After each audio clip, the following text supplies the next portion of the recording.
सुस्वागतम दोस्तों, सुस्वागतम। श्री नर्मदे समर्थ चैनल पर आप सभी का बहुत बहुत स्वागत है। जया एकादशी व्रत कथा, माघ शुक्ल जया एकादशी।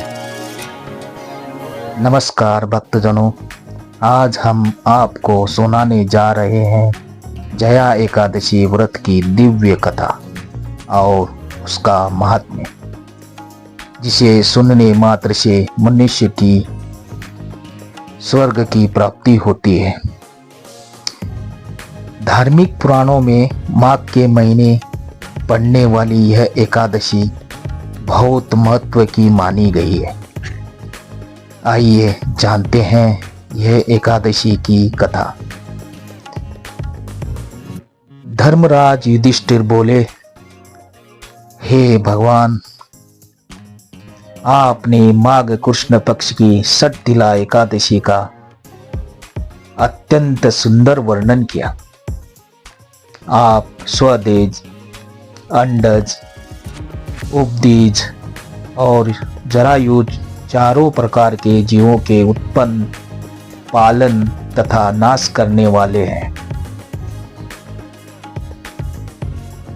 अब आप कृपा करके माघ शुक्ल एकादशी का वर्णन कीजिए। इसका क्या नाम है, इसके व्रत की क्या विधि है और इसमें कौन से देवता का पूजन किया जाता है। श्री कृष्ण कहने लगे कि हे राजन, इस एकादशी का नाम जया एकादशी है।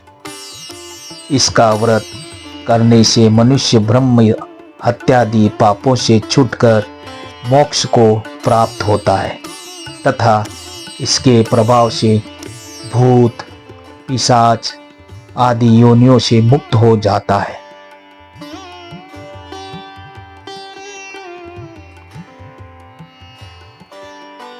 इस व्रत को विधि पूर्वक करना चाहिए। अब मैं तुमसे पद्म पुराण में वर्णित इसकी महिमा की कथा सुनाता हूँ। देवराज इंद्र स्वर्ग में राज करते थे और अन्य सब देवगण सुखपूर्वक स्वर्ग में रहते थे। एक समय इंद्र अपनी इच्छा अनुसार नंदन वन में अप्सराओं के साथ विहार कर रहे थे और गंधर्व गान कर रहे थे। उन गंधर्वों में प्रसिद्ध पुष्पदंत तथा उसकी कन्या पुष्पवती और चित्रसेन तथा उसकी स्त्री मालिनी भी उपस्थित थे।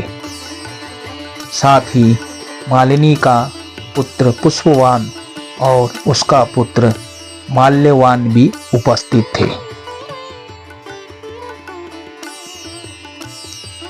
पुष्पवती गंधर्व कन्या माल्यवान को देखकर उस पर मोहित हो गई और माल्यवान पर काम बाण चलाने लगी।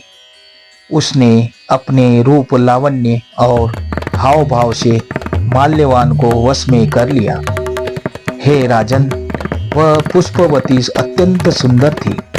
अब वे इंद्र को प्रसन्न करने के लिए गान करने लगे, परंतु परस्पर मोहित हो जाने के कारण उनका चित्त भ्रमित हो गया था।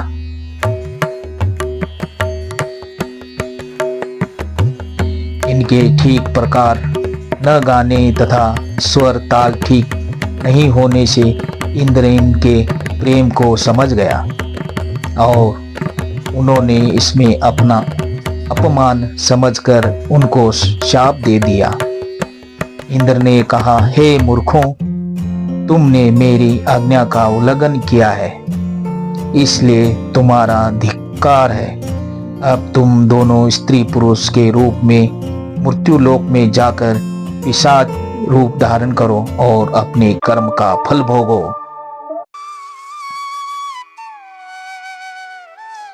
इंद्र का ऐसा शाप सुनकर वे अत्यंत दुखी हुए और हिमालय पर्वत पर दुखपूर्वक अपना जीवन व्यतीत करने लगे। उन्हें गंध, रस तथा स्पर्श आदि का कुछ भी ज्ञान नहीं था। वहां उनको महान दुख मिल रहे थे। उन्हें एक क्षण के लिए भी निद्रा नहीं आती थी। उस जगह अत्यंत शीत थी, इससे उनके रोंगटे खड़े रहते और मारे शीत के दांत बजते रहते।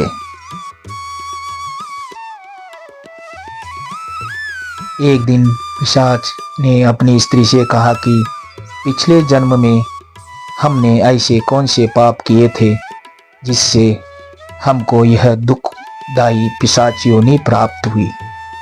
इस पिशाच योनि से तो नरक के दुख सहना ही उत्तम है। अतः हमें अब किसी प्रकार का पाप नहीं करना चाहिए। इस प्रकार विचार करते हुए वे अपने दिन व्यतीत कर रहे थे।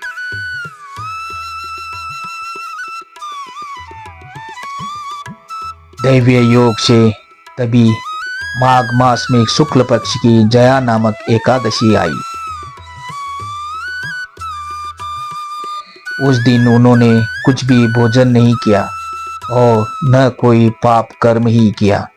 केवल फल फूल खाकर ही दिन व्यतीत किया और सायंकाल में के समय महान दुख से पीपल के वृक्ष के नीचे बैठ गए।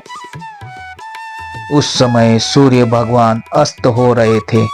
उस रात को अत्यंत ठंड थी। इस कारण वे दोनों शीत के मारे अति दुखित होकर मृतक के समान आपस में चिपटे हुए पड़े रहे। उस रात्रि को उनको निद्रा भी नहीं आई।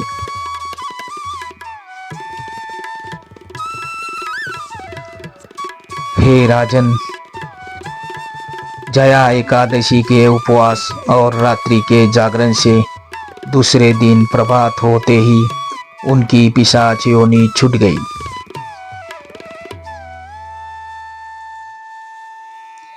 अत्यंत सुंदर गंधर्व और अप्सरा की देह धारण कर सुंदर वस्त्रों भूषणों से अलंकृत होकर उन्होंने स्वर्गलोक को प्रस्थान किया।